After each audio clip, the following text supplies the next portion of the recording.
Happy New Year, everyone. It's 2015 and I'm back online. I'd like to talk about a topic today that has already been discussed ad nauseum. We've already gotten our fill of it. But I thought I'd offer a slightly different take on the issue of Deflategate. Like everyone else, when we first heard that 11 of the 12 New England Patriot footballs had been underinflated, I thought New England was probably up to its usual mischief, and we would find that out and they'd be punished accordingly, and that would be the end of it. But as of 6 days later, we really haven't learned anything new about this irregularity in the game. And it's causing me to wonder whether, in fact, the problem isn't with the New England Patriots. The problem is with the NFL. And let me explain what I mean by that. If you were running the NFL and there had been some cheating allegation with respect to an important football game, it would be in your interest to resolve it, to find out what happened, to put the matter to bed as quickly as possible. Because you don't want anything distracting or detracting from the great American celebration of the Super Bowl. So what would you do to resolve it as quickly as possible?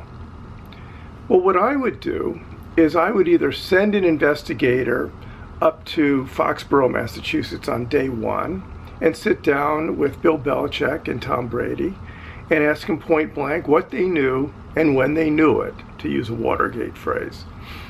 Or I would set up a conference call with them and ask the same questions, and that would be the foundation of my investigation. What really shocked me when I listened to Tom Brady's press conference yesterday was when he told the press that the NFL hadn't contacted him at all. How can that be?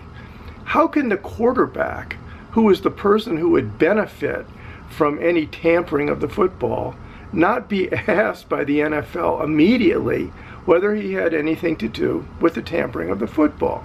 That's the first thing that makes me wonder whether the NFL is looking at someone else other than the New England Patriots. Because if you're looking at the Patriots, you have to talk to Tom Brady. So what other possibilities are there? Well, there's the possibility that the referees really didn't do their job, didn't do their due diligence, and check the balls properly when they entered the game. They may simply have done nothing and allowed balls that were underinflated at the outset to be used through the entirety of the game. And referees could be simply covering their asses now by saying, well, we checked it at the beginning of the game, and then we checked it at halftime, and by the end of the game, the balls were underinflated again. And once I sat down with Belichick and Brady and heard both of their denials, it would still be important to talk to Tom Brady, because I would then ask him, okay, well, who does handle the balls? Who prepares the balls for you? Who's your ball guy? Who is the person who handles the ball most in preparing the 12 balls before the game starts? And that would give me a starting point to know who to talk to in the equipment room that might supply the most information. So you'd go to Tom Brady anyway, even if you thought he had nothing to do with it. Apparently that wasn't done. So that leads me to believe that the possibility is that the NFL dropped the ball, no pun intended, themselves, and didn't truly check the ball pressure before the games, didn't check them at halftime, and only at the end of the game found that they were playing with underinflated balls, which is, of course, their responsibility, not the responsibility of the New England Patriots. The lack of thoroughness on the part of the investigation and the difficulty of even pulling off what's being alleged. What's being alleged is that somehow the refs tested the balls at the beginning of the game, inflated them to the proper pressure.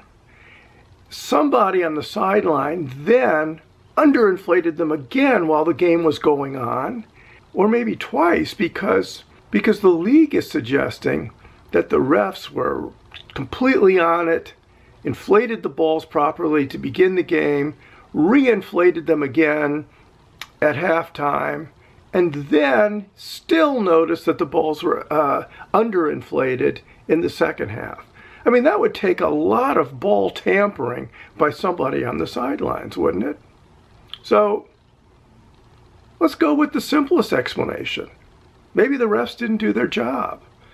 I mean, I don't know what happened, because the other interesting thing is the NFL has basically provided no information since the first day when they pointed out the irregularity. You'd think they might want to keep the public posted just to keep down the level of uproar and speculation and rumor mongering and conspiracy thinking. Not so. So more than the New England Patriots, it's the behavior of the NFL that has me wondering. So let's wait and see. See you next time. I'm Jeff Rowan.